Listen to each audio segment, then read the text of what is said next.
The book of Judges covers a turbulent period in ancient Israel's history. This era falls after the Israelites entered the Promised Land under Joshua's leadership, but before they had a king to unify the nation.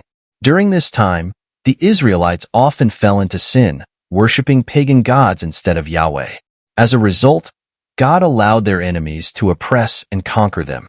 One story, found in Judges 3 verses 12 to 30, takes place during the time when Eglon, the king of Moab, oppressed the Israelites. The Israelites did evil in the sight of the Lord after Joshua and his generation had died. So, the Lord strengthened Eglon against Israel because they had forsaken him. Eglon gathered the Ammonites and Amalekites to join him, and they attacked and conquered the city of palms, likely Jericho. For 18 long years, Eglon oppressed the Israelites with this alliance. The Israelites cried out to God in their distress, and it was time for God to deliver them through an unlikely source, a left-handed man named Ehud from the tribe of Benjamin. Ehud was an unusual hero. Being left-handed was seen as a disadvantage, and it might have caused people to underestimate him. He was the son of Gera, but not much else is mentioned about his background. The Israelites had to pay tribute to Eglon, as was customary under foreign rule. Ehud was chosen to deliver the tribute payment to Eglon at his royal palace. Ehud devised a clever plan. He made a double-edged sword about 18 inches long and strapped it under his cloak on his right thigh. This was an unusual place to conceal a weapon, and since he was left-handed, it would have been difficult to detect. When Ehud met with Eglon, he presented the tribute payment of silver, along with 10 of his attendants. After delivering the tribute, Ehud dismissed his attendants and requested a private meeting with Eglon. The text mentions that Eglon was a very fat man, so we can imagine he delighted in any chance to flaunt his power over the Israelites. When Ehud was alone with Eglon, he told the king he had a secret message from God. As Eglon rose from his seat out of respect, Ehud reached with his left hand, drew the hidden sword from under his cloak, and plunged it into Eglon's belly with such force that even the handle went in after the blade. Ehud then locked the doors to the upper room and made his escape. Eglon's servants saw that the doors to the upper room were locked and assumed their king was relieving himself. They waited a long time before finally forcing the doors open. To their horror, they found Eglon dead on the floor with the sword buried in his body. Meanwhile, Ehud had escaped during the confusion and rallied the Israelites by sounding the shofar horn in the hill country of Ephraim. He commanded them to follow him in attacking the Moabite forces. They seized the fords of the Jordan River, preventing anyone from crossing over to alert their Ammonite and Amalekite allies. Around 10,000 elite Moabite soldiers were slaughtered in this ambush, and not a single Israelite was killed. This ended Moab's 18-year oppression over Israel, and the land had rest for 80 years.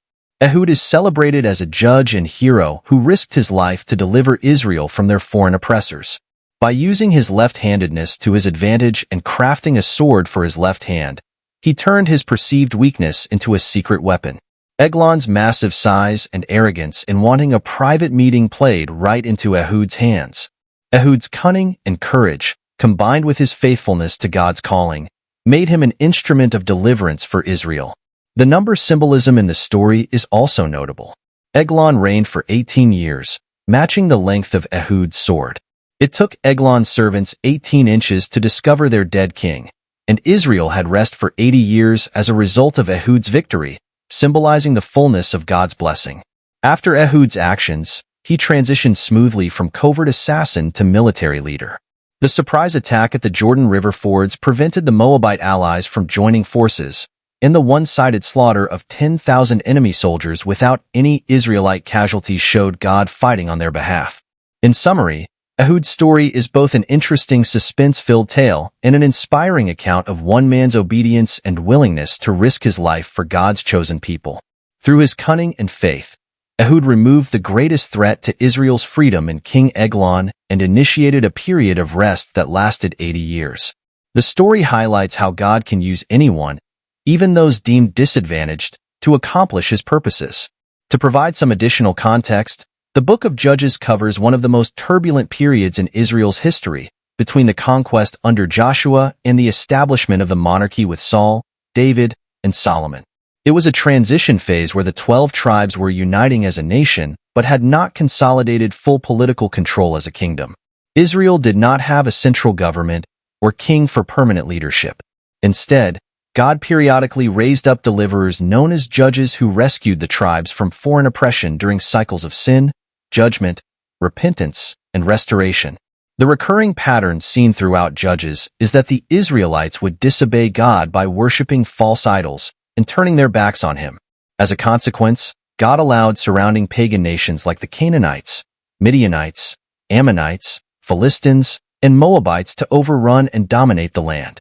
Out of mercy, God would then hear Israel's cries for help and anoint extraordinary leaders known as judges to rescue the people from their enemies and restore justice and righteousness in the land temporarily.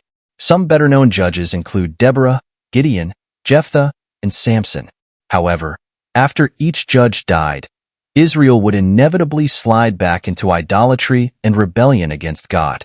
This cycle of disobedience, foreign domination, and deliverance through judges continued for around 300 tumultuous years, spanning from around 1400 BC to 1100 BC, according to scholarly estimates. During this period, there was no centralized government to unify Israel's 12 tribes politically.